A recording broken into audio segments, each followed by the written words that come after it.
Hi there. I'm Joe Morrison, founder and CEO of Razor Sharp Consulting and creator of the Donor Finder System.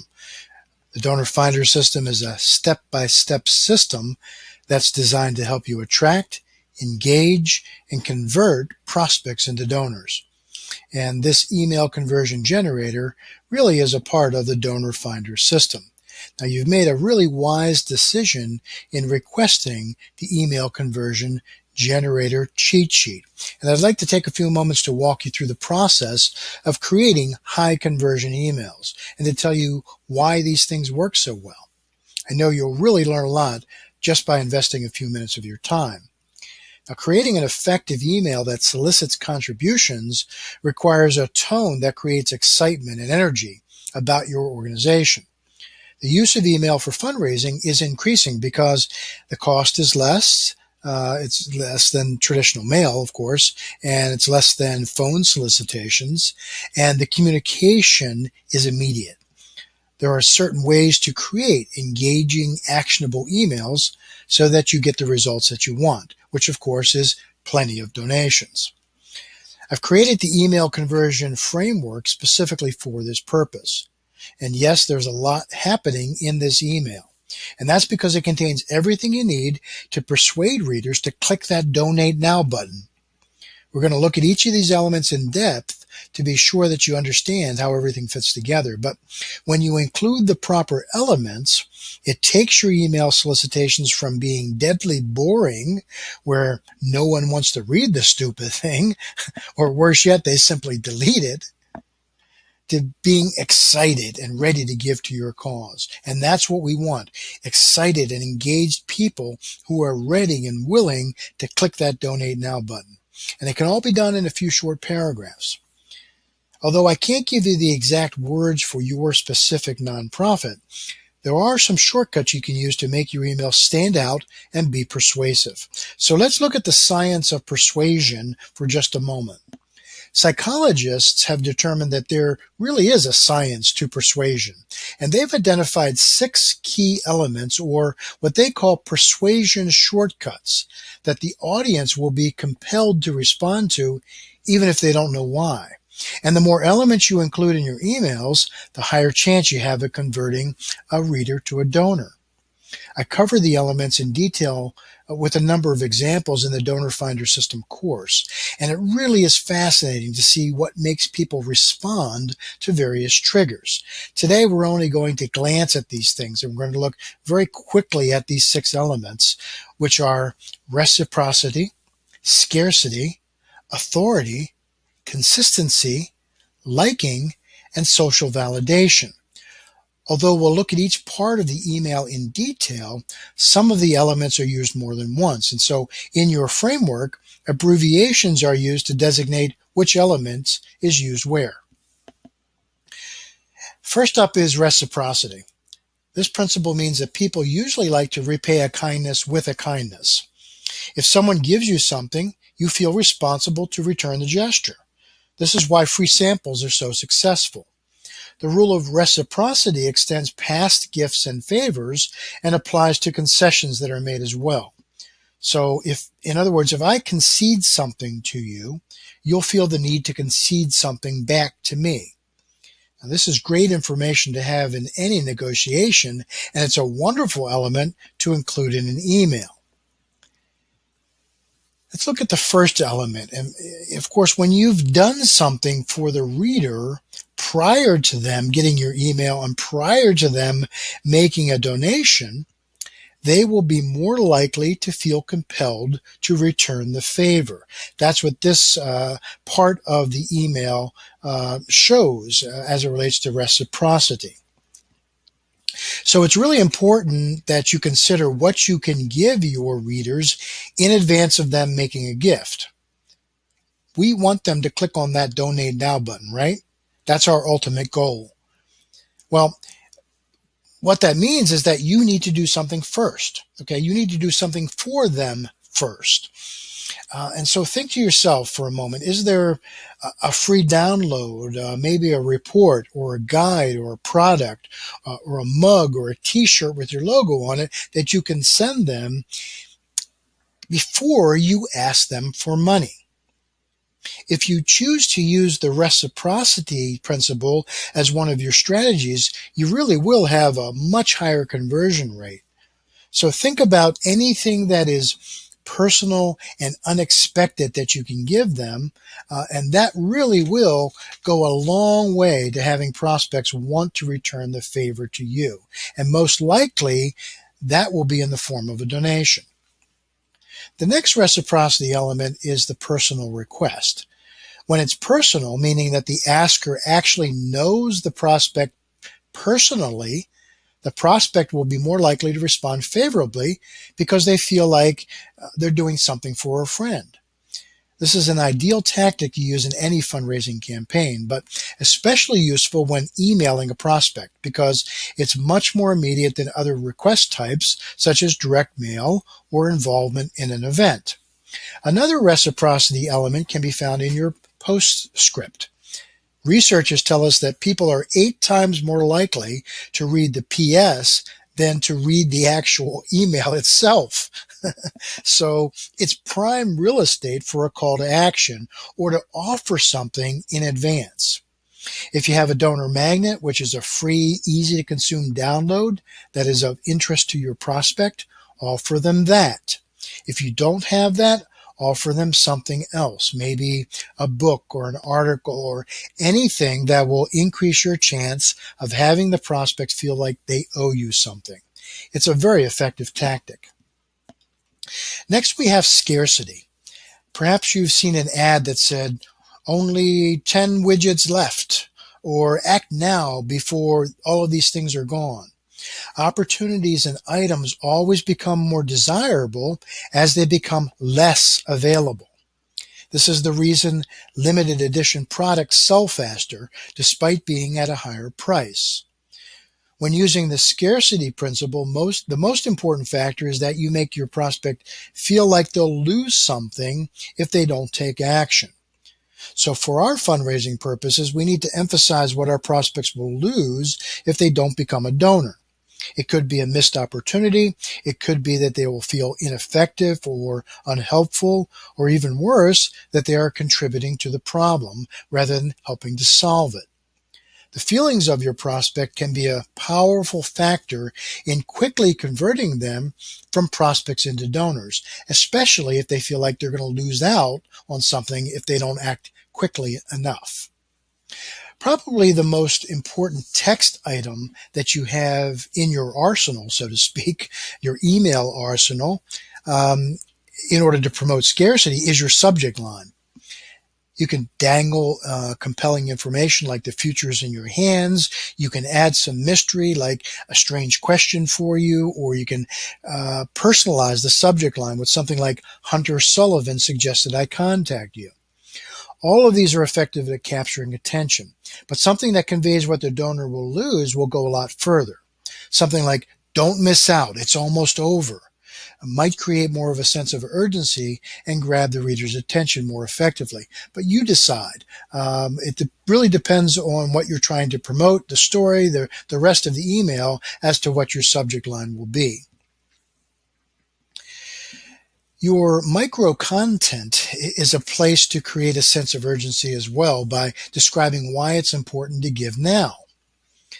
But be sure to use your micro content wisely. Micro content, by the way, is all of the short phrases, subheadings, and captions that describe an email. You want to use your micro content to highlight your main points so that readers who like to scan through the email before reading it feel compelled to read the text.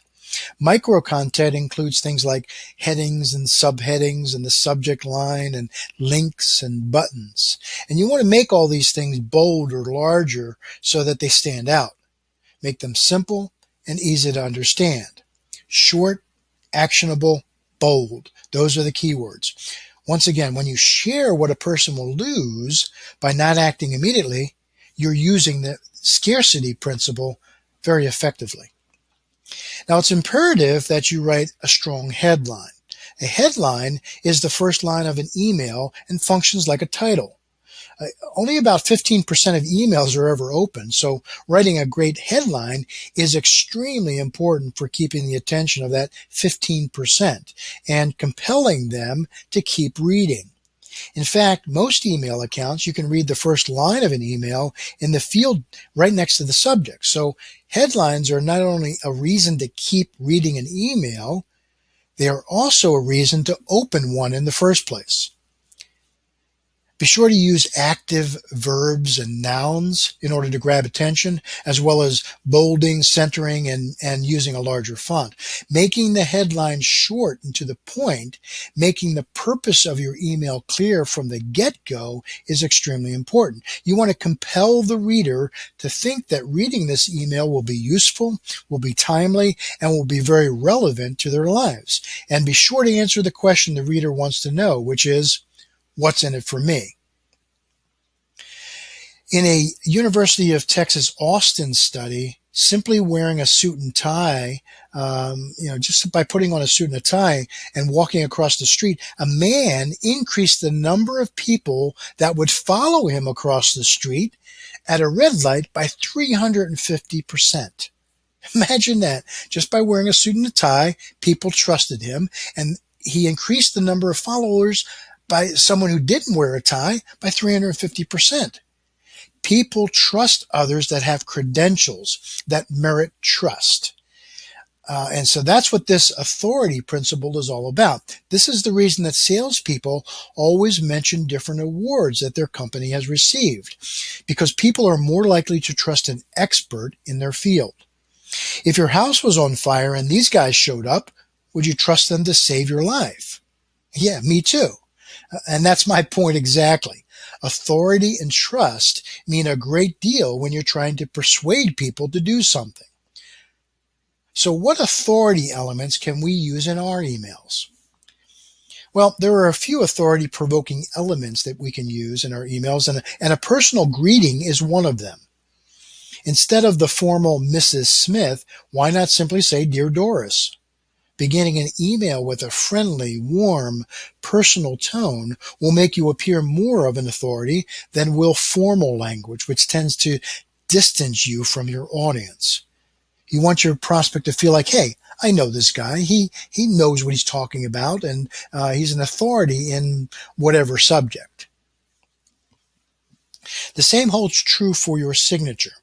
I always like to make it, quote unquote, a real signature with the person's first and last name and their title. Now, titles don't mean a lot to me, but to a person who might be meeting you for the first time, they can have an important impact. Getting an email from a person of authority will more likely get my attention and get that email read than will someone without that same position.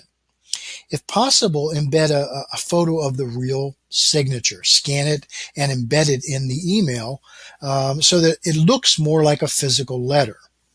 And when it does, they're more likely to read it. Now, there's really no evidence that a real signature gets higher conversion rates than no signature. But personally, I think it makes you look more professional when you have it versus when you don't. An essential element in creating authority also is what's known as trust icons. Trust icons are basically logos or stamps that prove you have some kind of standing or affiliation with another organization. Think of it as the housekeeping seal of approval. If you're listed on GuideStar or Charity Navigator or great nonprofits, these are all trust icons that you can use to show authority. You can also use logos of associations or memberships that you might be a part of. Anything that boasts your standing as an expert in your field can be used as a trust icon. But don't go crazy here, okay? Just choose the top maybe 2 or at most 3 trust icons.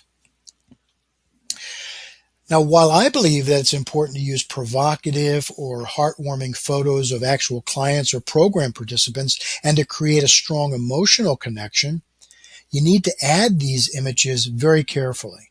I say this because colors and images can often make emails feel like spam. And so try to insert images only at the top or the bottom and restrict their use to when you feel an image is absolutely necessary for communicating your point or maybe eliciting sympathy or empathy. A useful image might be, say, an impoverished little girl receiving new clothes for the first time, or a cute little animal that has been rescued by a loving family. Photos tend to promote the concept of authority because, after all, who would know the positive effects of your program more than someone who's been through your program, right? That makes them an immediate authority. Now, inserting your logo can be an exception to this rule of images, as it produces instant reader recognition, and it creates a sense of authority in its own right. Now, some experts suggest eliminating all the graphic elements and sticking to text-only emails, and some people can use that very effectively. Others say that if you use a logo, put it in an unobtrusive location and make it small. I don't necessarily agree with those people. I think being upfront and apparent about who you are as a nonprofit and what you want from the people you're writing to is essential in building good donor relations right from the start. If your donor feels that you were tricky or are not above board in getting a donation out of them, they might not give again. Or they might not respond at all to any kind of future requests that you might send them. So transparency is the key. And I think your logo helps create that transparency and that trust that you so desperately need. The next shortcut is the consistency factor. People don't like to look bad, but others perceive them that way if their behavior is not consistent. Finding ways for people to publicly commit to something is a great tactic, since people are more likely to align themselves with their previous commitments in order to avoid embarrassment. So think to yourself for a moment, what small thing can your readers do to show support before they make a gift? Perhaps you could ask them to maybe participate in a poll, or make a blog comment, or even just like you on Facebook. Small actions now will result in bigger actions later. And so, when creating links that take your readers away from your main call to action, in order to take another action first, just be careful. They might not come back. Okay? So, it's great to provide links and buttons, but be sure to stay on message. It's tempting to add tons of links to your email, especially if you want to, you want to encourage them to take lots of small actions first. But it really can become a distraction and easily derail the reader from your main message, which is to get a donation. An easy way to provide the curious reader with information without adding many distracting links is to have all the relevant information that you want to convey on your website or on the donation page where you're going to send them. And then include a link to that page only. Just include the link to that one page. For instance, if there's research proving that your statements are true, instead of linking directly to a long, complicated study for the reader to get lost in, have a link to that study on your donate page. If you want them to like you on Facebook, have those icons on the donate page. Having a single link to the same location as the donate button, for example, shows consistency in the messaging and reinforces what you want the reader to do without sending them all over the World Wide Web to do it.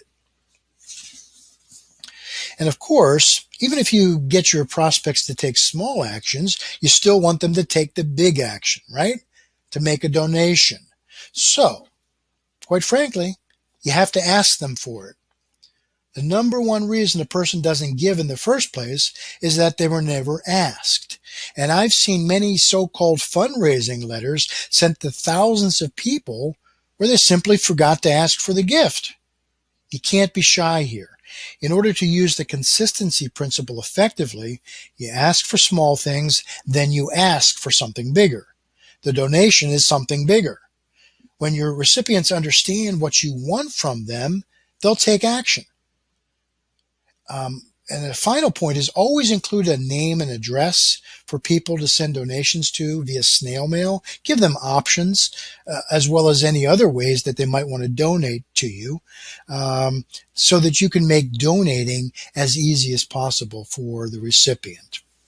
Now, we've already talked about the PS, but in addition to being a reciprocity shortcut, it's also a consistency shortcut. What I mean by that is that people will take actions that are consistent with previous actions. If you get them to download an offer in your PS by clicking a link, you'll be more likely to get them to click the Donate Now button too. So consistent behavior produces more consistent behavior. Our main call to action in our example is prominently highlighted with a large button and visually attaches to the photo that's above it. Making your call to action stand out allows reader to scan it before they read all the reasons why they should donate. And this serves to inform the readers why you're emailing them, so that they'll stay engaged. If a reader doesn't know why they're reading an email, they're much more likely to throw it in the trash or delete it. So be clear about how to make the donation and why you're writing to them. And make sure that your ask in the narrative portion, in the text portion, stands out from the rest of the email. And be very clear about what you're asking for. Make it have its own paragraph, maybe be in bold or larger or different font or underlined, and make sure that it contains additional brightly colored links or a Donate Now button. If readers have to click the button or link, tell them to do it. If they have to reply to an email for further instructions, tell them to do it in no uncertain terms. Click the button to save a monkey right now. Okay. This means that, of course, you would have to have already set up a website or an online donation page so that they can contribute now. This is what readers really expect from a donation email, so be sure to give them what they expect. You have to make giving you money easy for the donor, not for you. And when it's easy for the donor, they'll give. So when you do this, you'll foster a sense of consistency with their previous actions. You want your readers to think, hey, clicking the like button took me to their Facebook page. Clicking the donate button will take me right to their donate page.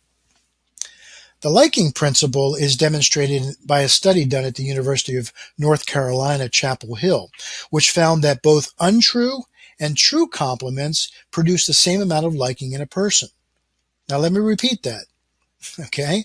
The study showed that both untrue and true compliments produce the same amount of liking in a person. It proves that compliments work. It's also a good feeling when a salesperson, or in our case, a fundraiser person, is trying to meet you halfway. It makes you feel as if you have some control in the situation. In other words, cooperation breeds participation. Now, let me ask you a question. Do you love to eat good food? Well, I love to eat good food too. Imagine that. Now, what did I just do there? I found some similarity between us in just a couple sentences. And just as similarity is a factor when choosing a friend or a companion, it's equally a factor when you're choosing who to do business with, or in our case, to whom to give your money. Now, this rule of liking is as extremely simple as it sounds. People would rather say yes to things and people they like. And we have a number of liking factors included in our email framework. The first is your title. People tend to want to be a part of the solution rather than part of the problem.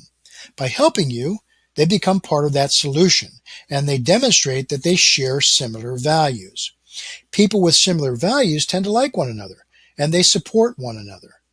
For example, if you belong to a Christian men's group in your church, you hang around with people who you like because they're similar to you. You can get right to the heart of a person's values and whether they will like you in practically the first sentence, right within the title. Next, be sure to tell everything in the first paragraph. Get to the point right off the bat. Readers don't want to be wondering what your email is all about halfway through, which is a reason they might delete the email without even making a donation. So be very clear in your opening lines, in your opening paragraphs, what you want the reader to do and why you're reading and why they are reading the email and why you're sending it. In this first paragraph, you should ask the reader for their donation. Now, of course, when you meet with a person face to face, you might want to break the news to them a little more gently that you want money, but emails demand that you ask right at the beginning. And so make your request easy to see, such as in bold or larger font. Always tell readers up front what their money will do. If a small amount will do something, use the smaller amount. So if your smaller amount will do something that, say, a larger amount won't do, then just tell them the smaller amount. Let me give you an example. If $50 will feed 100 children, you might get more responses than saying you need $1,000 to build a single hut. Does that make sense? So, use this principle as best you can. And by the way, it's okay for them to say no. And tell them it's okay for them to say no. Statistics show that more people give when they feel freedom to make choices about giving rather than feeling pressured to do so. Explain and describe your cause in these first paragraphs so that it's clear that you want money in order to do something, not just to get money for the sake of having money. In these opening paragraphs and in the body of your email, I would recommend that you tell a story. Telling a story with your email is way more engaging to readers than simply telling them facts. The body of your email is really where this story should go. Remember that stories have a beginning and they have a middle and they have an end, right? And it doesn't have to be, a book to tell a story. You can tell it in a few short sentences or a few short paragraphs. And you might want to use an emotionally charged story to compel your readers to join your cause financially, or as a result of, a story that has actually happened to you. That's always the best kind of story to tell, or something that has happened as a result of your activity. Your goal here is to get people to actually like you for what you do, not necessarily for who you are, because they may not know you that well, but to get them to like you for what you do and to feel connected in that liking. People will support what they help create. That is a tried and true principle.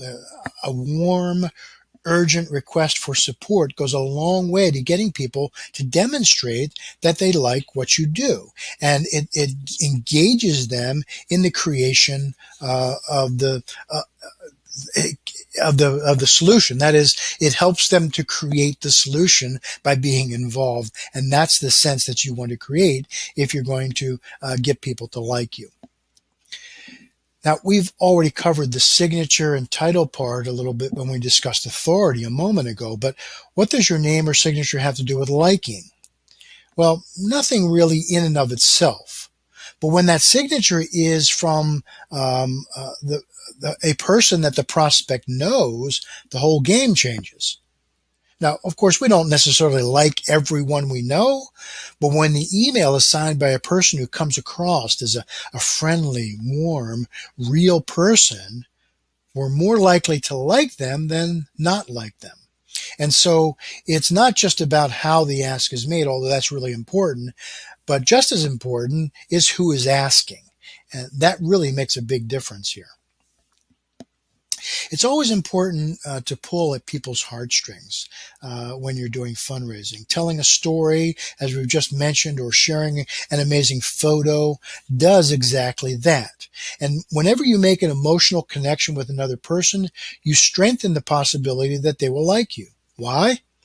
Because you care about the same things they care about. Once again, a strong connection of values causes all kinds of positive goodwill and good actions to take place. Our goal is to get those actions, including clicking the Donate Now button.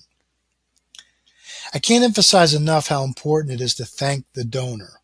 I always thank the prospect in advance of them making a donation.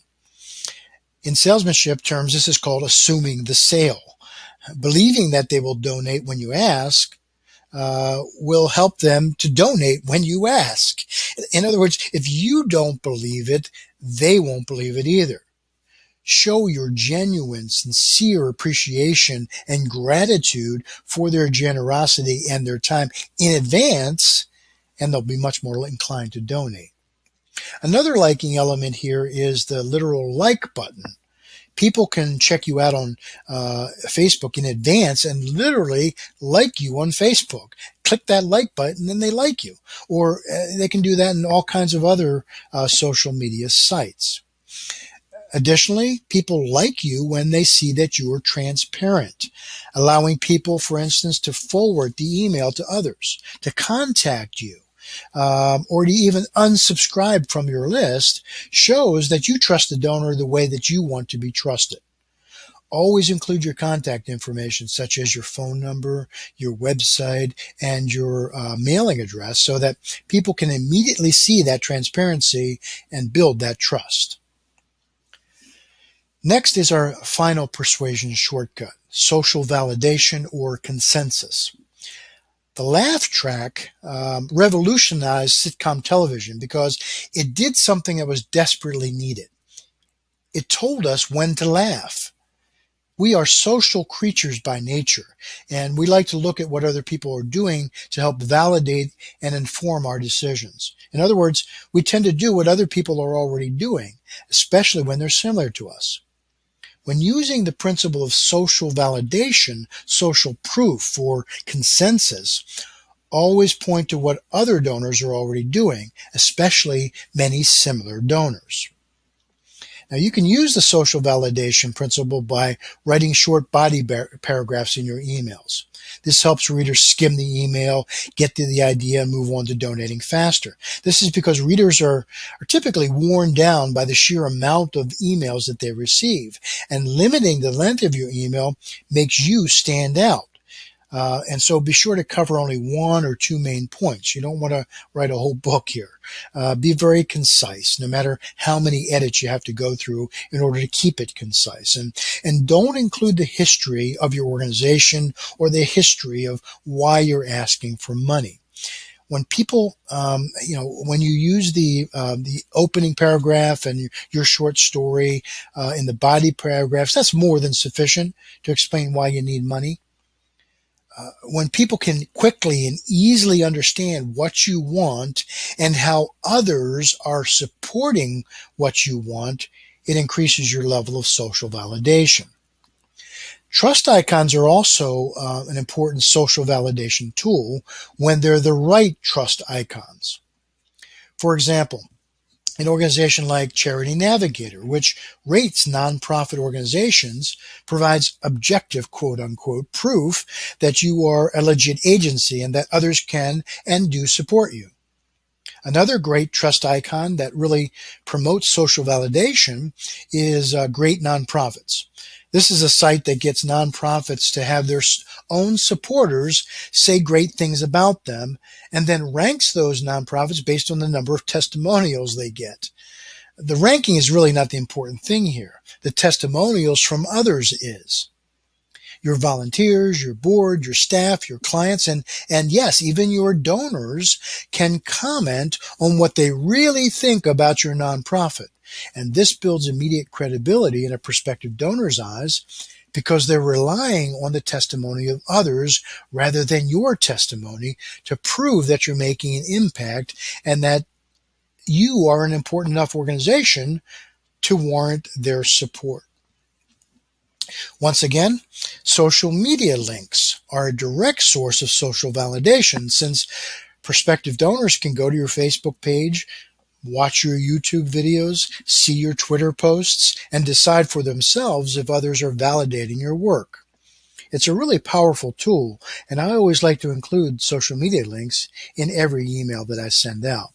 So that really will conclude all of the elements, but one final part of the conversion frameworks is the email subject idea sheet, which is included in your download. As I said, I can't write your specific emails for you because it's unique to only you. Only you can do that effectively. But I can provide some additional help to get you started, and that's what this sheet's going to do for you. Think of it as sort of priming the pump. I've combed personally through thousands and thousands of emails and pulled out what I feel are the best ones, the ones that either make a big impact or convert the highest percentage of people to donors. And I've put all of the best ones in this one place for you. Okay, now keep in mind that the subject line is not the whole email. It's only one small part. But these subject lines have proven to get lots of opens in the past, and that's what you want for your emails too. If they don't open your email, you'll get nowhere. They're not going to be able to read it, and you won't get the donation. So use the subject lines as you see fit. Change them, add them, or just use them as they are to generate your own ideas, and you'll soon be on your way to crafting a strong, effective email solicitation. So that will cover all of the parts of your email conversion generator. And if you craft your emails using the 6 psychological shortcuts that I provided you, you'll be way ahead of your competition, because most nonprofit fundraisers, quite frankly, aren't using these tactics. Or if they are using the tactics, they usually don't know why they're using them, or they're using only 1 or 2 of these things. You have the opportunity to use all of 6 of these items effectively and turn your emails into what I can only call a donation generation factory. But a word of caution here. I want you to be careful.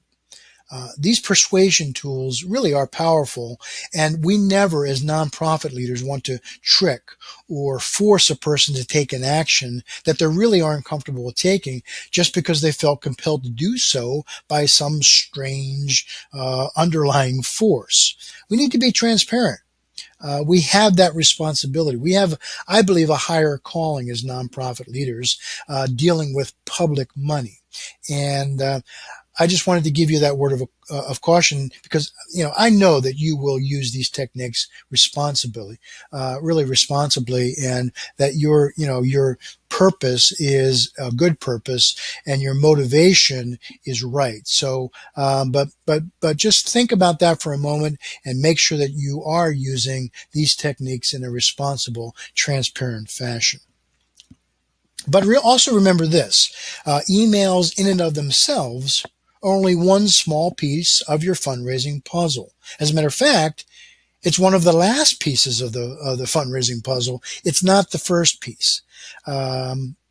So many people think that they can just send out an email and that's the first thing they're going to launch into. I'll just ask people for money using email and people will respond. But it's really not the first piece. If you want the full sort of picture, the full puzzle, then you need the donor finder system.